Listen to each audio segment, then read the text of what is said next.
Intuitive computer পক্ষ থেকে আন্তরিক শুভেচ্ছা। প্রিয় শিক্ষার্থী, আজকে আমি অ্যাডোব ইলাস্ট্রেটরের একটি গুরুত্বপূর্ণ টিপস অ্যান্ড ট্রিক্স আপনাদের সাথে শেয়ার করব। লক্ষ্য করুন প্রিয় শিক্ষার্থী, আমি এখানে একটি শেপ তৈরি করে রেখেছি।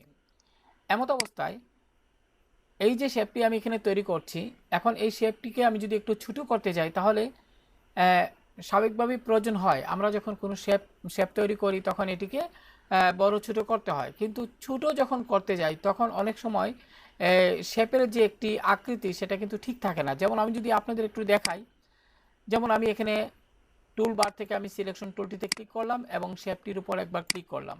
প্রিয় শিক্ষার্থী, এবার যদি আমি কিবোর্ড থেকে শিফট এবং অল্টার কি চেপে ধরে আমি এখানে কর্নারে যে আপনার একটি রিসাইজ বক্স দেখতে পাচ্ছেন, এখানে মাউসের বাম বাটন চেপে ধরে যদি একটু শেপটিকে ছোটো করি, লক্ষ্য করুন আমি যদি একটু ছোটো করি, মনে করি অতটুকু রাখতে চাই এবং রেখে এমত অবস্থায় মাউসের বাম বাটন প্রথমে ছেড়ে দিলাম, তারপর কিবোর্ড থেকে শিফট এবং অল্টারকে ছেড়ে দিলাম।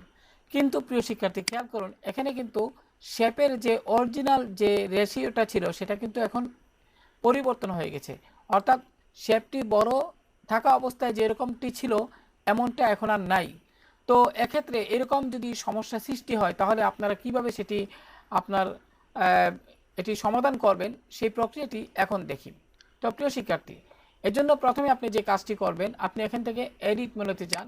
এডিট মেনু থেকে পারফরম্যান্সের অধীনে জেনারেল এখানে ক্লিক করুন।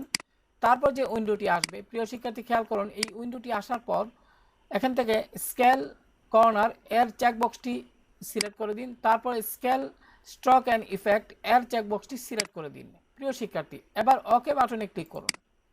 এখন আমি যদি নতুন করে আমি যদি আরেকটি শেপ তৈরি করি, যেমন আমি এখানে টুলবার থেকে আমি পলিগন এই শেপটির উপর ক্লিক করলাম। এবার যদি আমি একটি অর্থাৎ এখান থেকে আমি যদি একটি শেপ তৈরি করি, কিবোর্ড থেকে শিফট বাটনটি প্রথমে আপনি চেপে ধরে রাখবেন এবং আমি একটি শেপ তৈরি করলাম, মনে করি অতটুকু রাখতে চাই। প্রথমে যে কাজটি করবেন, মাউসের বাম বাটন ছেড়ে দিবেন, তারপর শিফট কি ছেড়ে দিবেন কিবোর্ডের। এবার প্রিয় শিক্ষার্থী সিলেকশন টুলটিতে ক্লিক করলাম এবং আমি একটু মধ্যখানে সেট করলাম। এবার যে কাজটি করব সেটা হলো টুলবার থেকে ডাইরেক্ট সিলেকশন টুলটিতে ক্লিক করে আমি একটু কর্নারগুলো একটু আপনার ব্যান্ড করে দেই, একটু রাউন্ড এখানে করে দিলাম। এবার প্রিয় শিক্ষার্থী, এমত অবস্থায় আমি যদি চাই এই শেপটিকে আরেকটু ছোটো করতে, যেমন আমি সিলেকশন টুলটিতে ক্লিক করলাম।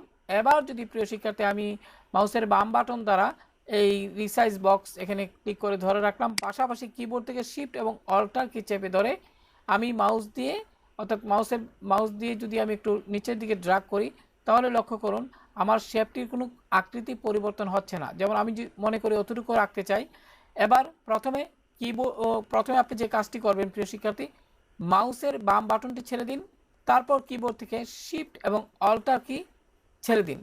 এবার যদি আমি একটু বাইরে ক্লিক করি সাদা অংশে, লক্ষ্য করুন এখানে কিন্তু শেপটির অরিজিনাল অর্থাৎ শেপটি যখন বড় ছিল তখন যে অবস্থায় ছিল, ছোটো করার ফলে কিন্তু শেপটির কোনো পরিবর্তন হয় নাই। তো আশা করি প্রিয় শিক্ষার্থী, যারা অ্যাডোব ইলাস্ট্রেটরে কাজ করেন তাদের জন্য আজকের এই ছোট্ট টিপস অ্যান্ড ট্রিক্সটি অনেক কাজে লাগবে। তো ভালো থাকুন সবাই, আল্লাহ হাফেজ।